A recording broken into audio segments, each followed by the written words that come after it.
Good late morning, LBAR. It's about 11:30 on May the 5th. I've still been getting a lot of questions about how to run production reports, so I thought I would take a minute to go over it again and to add in some new stuff that I've learned since the last time I did a video on it. First of all, there's a bunch of different kinds of production reports, so it really depends on what you're looking for. But generally, under menu and then statistics, you're going to find all the reports that you need. The first one here is my production. And I'm going to jump over here real quick and log in as someone who has some production. So let's take a look here. We'll go in under the person who is currently has the most sales in the MLS for the year.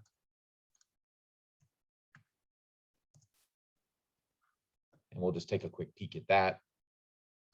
We're going to click on menu and then go to my production, right? And when you click on my production, you're going to see a pretty accurate accounting of everything that you've sold, listed or sold, co-op and sold, etc., with some nice graphs that you can look at.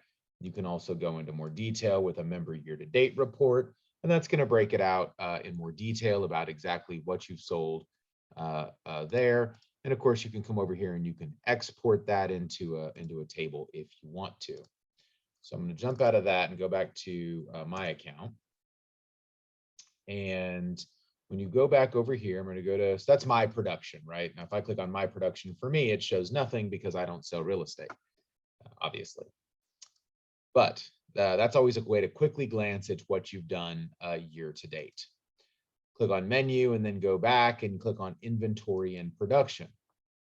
So inventory and production has lots of reports that are going to give you lots of different information depending on what you're looking for. One is a saturation analysis. Saturation analysis, and you'll see here in parentheses, market share report. This report allows you to view their listing and sale activity compared to their office and compared to the MLS as a whole. So I'm going to click on saturation analysis. I could select some criteria here if I wanted to, but I'm going to select all property types. And then I'm going to come down here and I'm going to click on market share. And I'm going to do a begin date of 01/01/2021 to today, May the 5th, and I'm going to click next.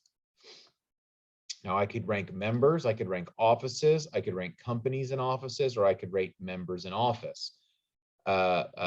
Offices, right, are individual offices. Companies are a group of offices. So for example, Rector Hayden as a company encompasses the Georgetown office, the Versailles office, and the Lexington office.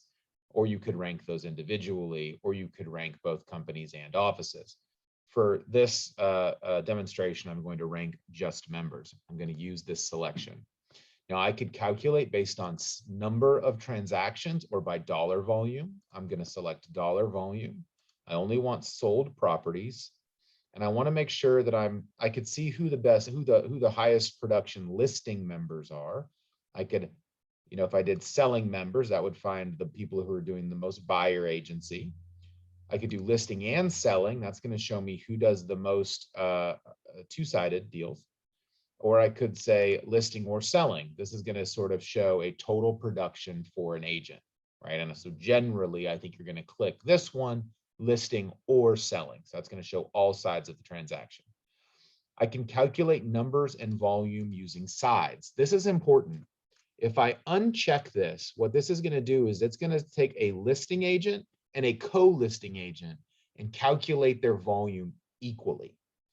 However, if I click on it, which is the default, to calculate numbers and volume using sides, the primary listing agent will receive a full side and the co-listing agent will receive half a side. So depending on what you're trying to do is whether or not you'll check this box. I'm going to include last year's calculation so I can see side by side what they did last year. And then I'm going to do the top 100. I'm going to click next. And this will give me a ranking report of the top 100 in transactions in our MLS for the last 4 months.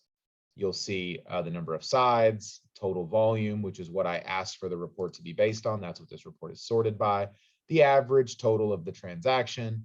And then you can see over here their volume for the previous year and compare it side by side over the same period of time, right?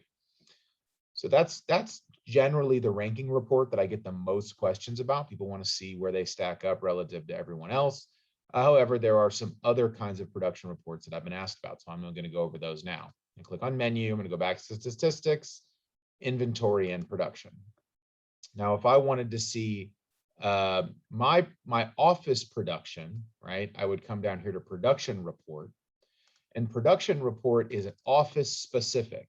So you can run it for an individual or you can run it for an office. But if you run it for an individual, it's only going to show the production in that office. So if somebody has changed offices mid-year, it will not reflect the transaction from the previous office, only from the office that they're currently in. But so here I will select from the list below, and I will select, I don't know, let's just go to Indigo & Co. Again, I'm only interested in residential, or I'm interested in all property types. So we'll say I'm interested in all property types. I'll click next. And then I could choose which of the members I was interested in seeing the production report for, or I could include everybody. And I could click next.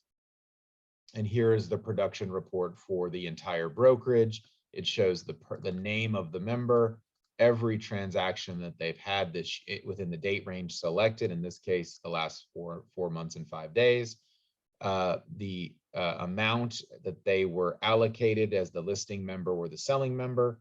In cases where they had both sides, you'll see that they had both sides reflected in the totals, and then a total transaction volume. Again, another option under inventory and production is you could run a yearly market comparison. Again, I could prioritize what fields I wanted, but in this case, I'm just going to say all property types. I could click on member or MLS. In this case, I'm just going to click on member.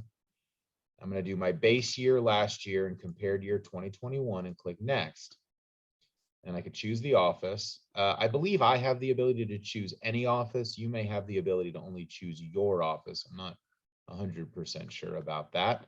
But again, let's go back down to Indigo & Co. since that's who I used last time. Let's see if I can find them here.